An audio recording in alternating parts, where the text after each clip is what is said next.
Oke, assalamualaikum warahmatullahi wabarakatuh. Selamat pagi, selamat siang, selamat sore, atau selamat malam, Bapak, Ibu dosen, dan rekan-rekan mahasiswa semuanya. Mengawali presentasi hari ini, mari kita renungkan sejenak. Kenapa kita di ranah energi terbarukan perlu kembali mengkaji konsep fundamental fisika seperti magnet?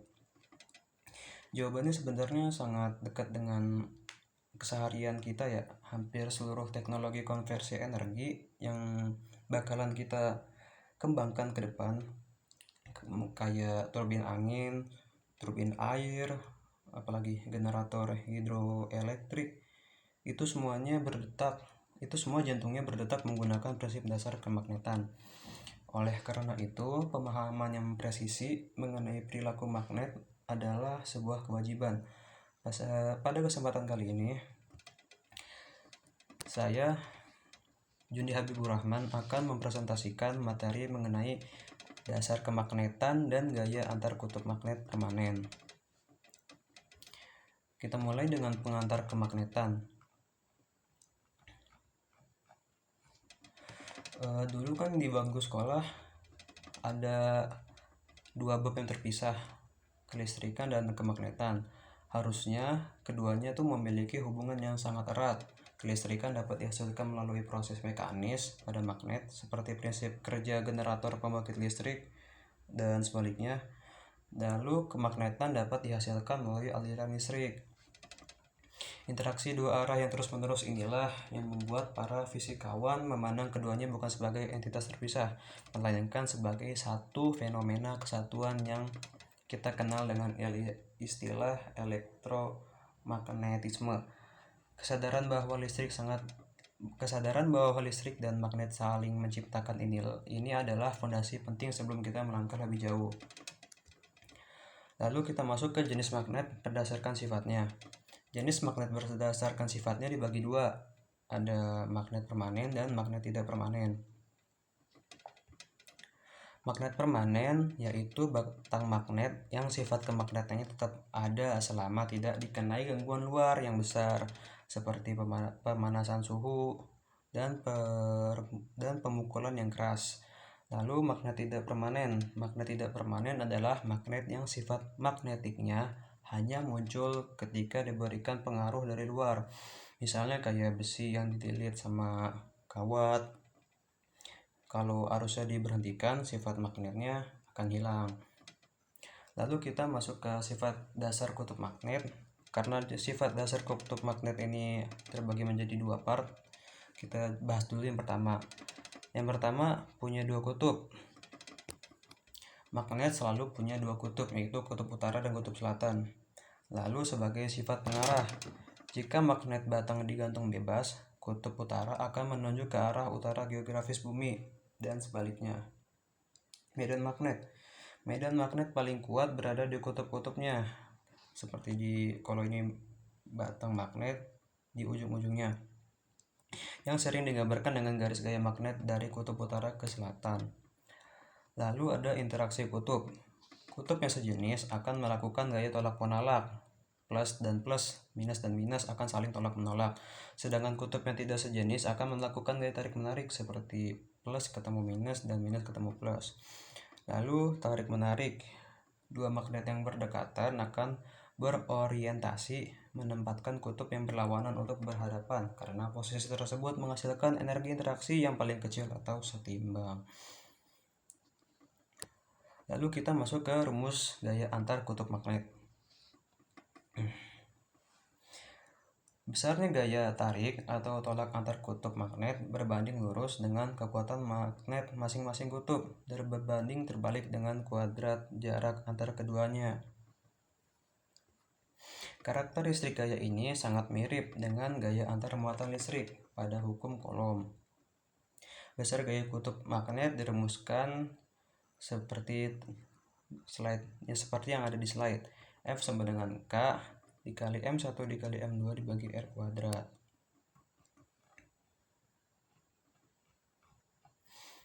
Lalu kita masuk ke batas dan penyimbangan rumus gaya.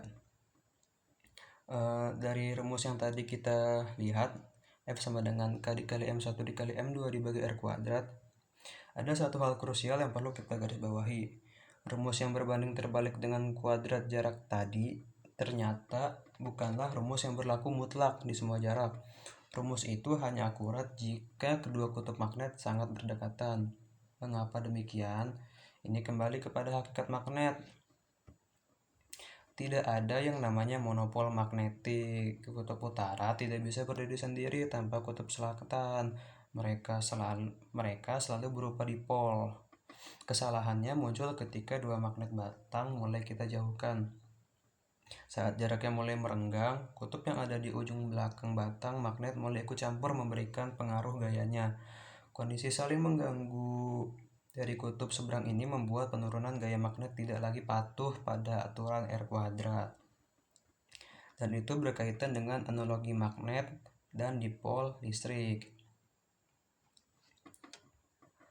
Untuk menghitung gaya pada magnet yang berjauhan tersebut, fisikawan menggunakan aproksimasi gaya antara dua dipol listrik seperti rumus yang ada di slide ini. Ketika jarak magnet jauh lebih besar dari panjang magnet itu sendiri, gayanya melemah secara drastis. Penurunan gayanya merosot tajam menjadi berbanding terbalik dengan pangkat 4 jaraknya atau R pangkat 4. Ini adalah alasan fisis mengapa kedua bagian magnet terasa menempel dengan sangat kuat saat jaraknya milimeter, namun gayanya seolah lenyap ketika hanya dengan menjauhkannya beberapa sentimeter saja. Gaya tarik tersebut saling membatalkan secara eksponensial akibat bentuk dipolnya. Sebelumnya perkenalkan, saya Aliza Yunis dengan NIM 2503506. Saya akan menjelaskan mengenai mengapa kutub magnet cenderung mengambil arah utara-selatan. Mari kita mulai dengan sebuah eksperimen sederhana untuk memahami bagaimana magnet berinteraksi. Bayangkan kita meletakkan sebuah magnet batang besar di atas meja dengan posisi barat ke timur. Kutub utaranya menghadap ke barat dan kutub selatannya ke timur.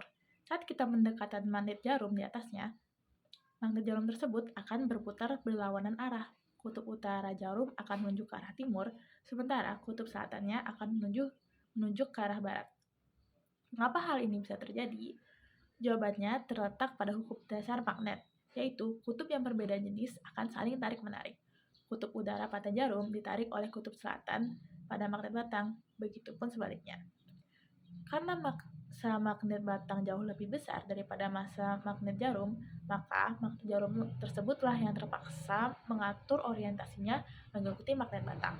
Fenomena inilah yang mendasari mengapa magnet yang menggantung bebas di bumi selalu mengambil arah utara-selatan. Bumi kita ini pada dasarnya adalah sebuah magnet permanen yang sangat besar. Namun, ada satu fakta unik yang sering terbalik. Kutub selatan magnet bumi sebenarnya berada di sekitar kutub utara geografi kita. Sebaliknya, kutub utara magnet bumi sebenarnya berada di sekitar kutub selatan geografi kita. Karena massa bumi yang sangat luar biasa besar, setiap magnet atau kompas yang ada di permukaannya akan selalu mengatur orientasi mereka mengikuti tarikan magnet raksasa ini. Selanjutnya kita akan masuk ke bagian analisis geometris dan koordinat. Perlu kita pahami bahwa letak kutub magnet bumi itu tidak tepat berhimpit dengan kutub geografi. Hal ini menyebabkan jarum kompas kita tidak pernah menunjuk tepat ke kutub utara sejati, melainkan ada sedikit penyimpangan. Berdasarkan data tahun 2015, kutub selatan magnet bumi berada di koordinat 86,4 derajat lintang utara. Sementara kutub utaranya berada di 64,28 derajat lintang selatan. Dari data koordinat ini, ada satu kesimpulan geometris yang sangat menarik. Garis penghubung antara kedua kutub magnet ini ternyata tidak melewati pusat bumi. Ini artinya, jarak lurus antara kedua kutub magnet tersebut sebenarnya lebih pendek daripada jari-jari bumi kita. Lalu, apakah posisi kutub ini tetap? Jawabannya tidak, karena adanya dinamika yang terus-menerus terjadi di dalam mantel bumi, yang merupakan sumber medan magnet kita. Lokasi kutub magnet ini selalu bergeser setiap tahun. Kita bisa melihat pergerakan koordinat dari waktu ke waktu pada gambar di atas. Bahkan, dalam skala waktu geologis yang sangat lama, bumi kita sering mengalami fenomena pembalikan kutub atau reversal. Secara rata-rata, setiap 200.000 hingga 300.000 tahun, kutub utara magnet akan bertukar posisi menjadi kutub selatan dan sebaliknya. Untuk menyelesaikan satu siklus penuh, yaitu dari utara kembali lagi ke utara, bumi membutuhkan sekitar 400.000 hingga 600.000 tahun. Ini menunjukkan betapa dinamisnya planet yang kita tinggali ini. Assalamualaikum warahmatullahi wabarakatuh. Perkenalkan, nama saya Deki Aprijamnani Putra dengan NIM 2509311. Di sini saya akan membahas tentang sudut deklinasi dan inklinasi. Baik, langsung saja ke materinya. Deklinasi adalah sudut atau perbedaan antara arah utara magnet dengan arah utara geografis atau geodetik.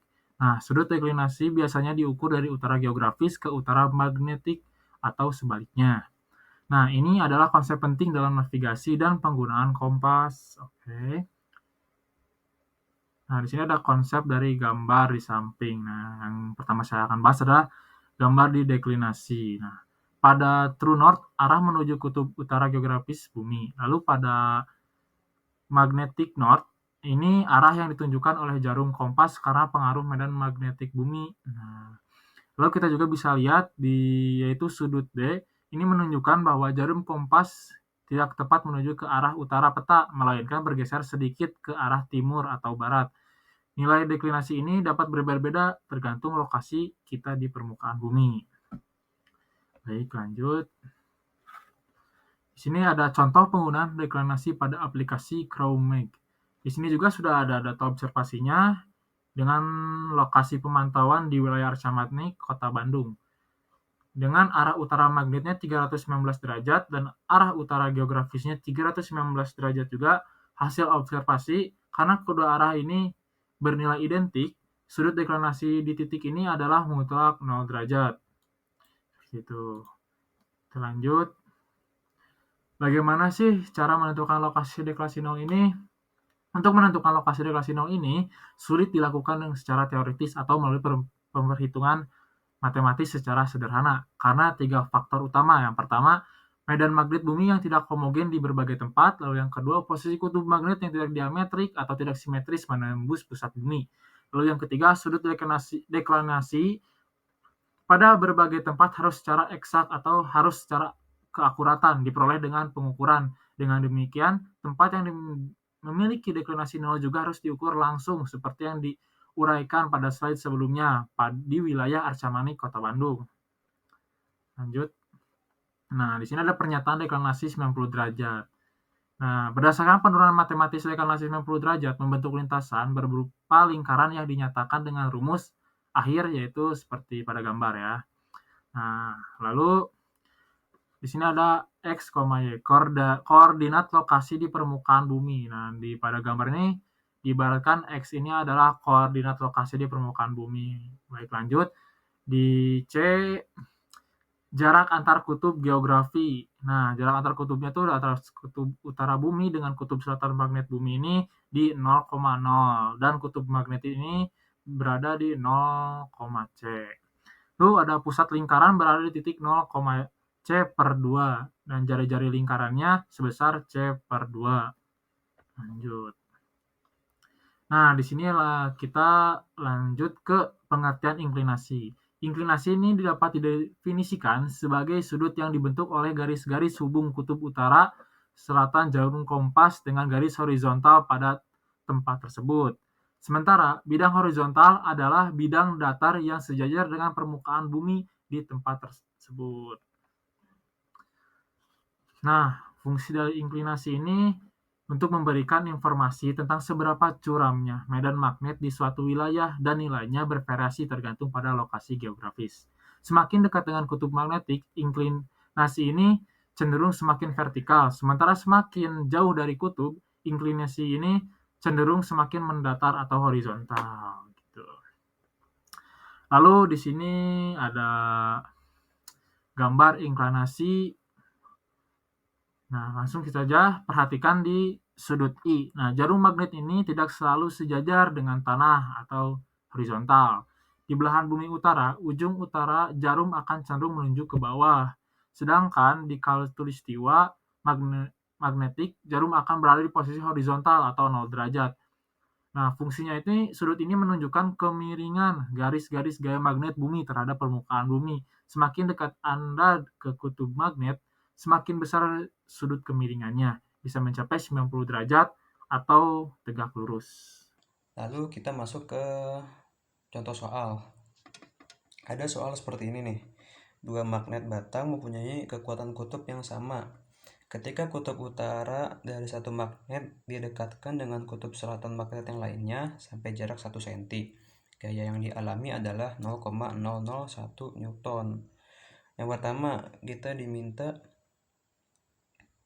gaya tolak atau gaya tarik kah yang terjadi pada kedua kutub. Lalu yang kedua, berapa kekuatan masing-masing kutub tersebut. Saya sudah mengerjakan soal tersebut. Dari soal tadi kita bisa tahu kekuatan kutub kan sama besar ya. Jadi M1 sama dengan M2. Kita sebut saja M. Jarak antara kedua kutubnya 1 cm. Kita ubah menjadi meter menjadi 0,01 atau 10 pangkat minus 2. Bebas pakai yang mana. Gaya interaksinya 0,01 Newton atau 10 pangkat minus 3 Newton. Yang pertama, jenis gaya. Dari soal tadi kita tuh udah bisa sangat mengetahui ya, kutub yang dihadapkan adalah kutub utara dan kutub selatan, berarti gaya yang bekerja adalah tarik menarik. Lalu nilai kekuatan kutub, kita gunakan rumus yang tadi yang F sama dengan M1 M2 per R kuadrat. F nya kita ubah menjadi 10 pangkat minus 3, K nya kita ubah menjadi 10 pangkat minus 7, M1 nya kita ubah menjadi M, dan kita cari M nya dibagi 10 pangkat minus 2 pangkat 2.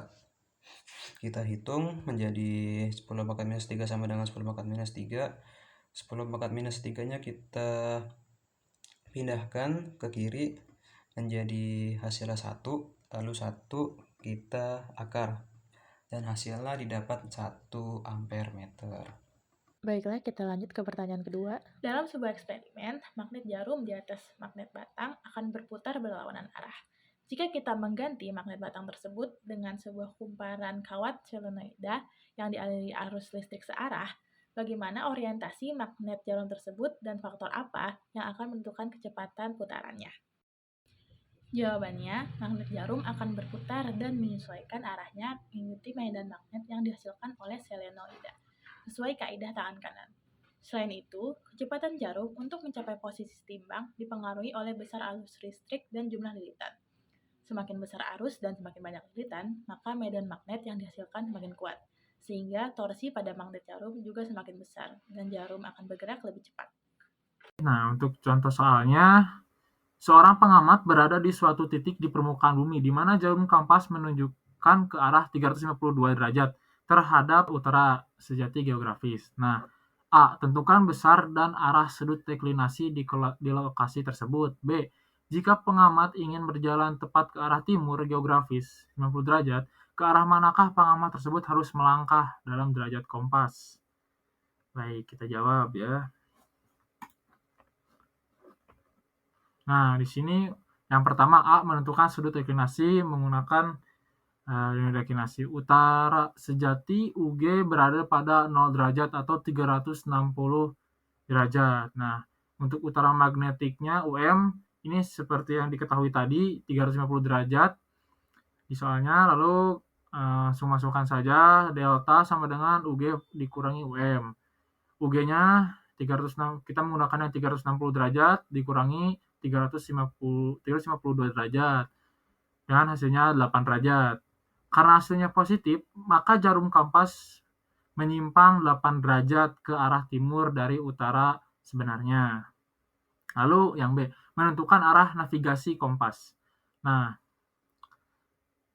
tadi diketahui di pertanyaannya berjalan tepat ke arah timur geografis 90 derajat. Nah, arah kompas sama dengan arah geografis dikurangi delta. Tadi untuk arah geografisnya itu sebesar 90 derajat dikurangi deltanya yaitu 8 derajat. Maka hasilnya arah kompas sama dengan 92 derajat. Nah, jadi seorang pengamat harus berjalan ke arah 80 derajat pada kompasnya supaya dapat tepat berjalan ke arah timur geografi. Sekian dari presentasi dari saya. Wassalamualaikum warahmatullahi wabarakatuh. Terima kasih.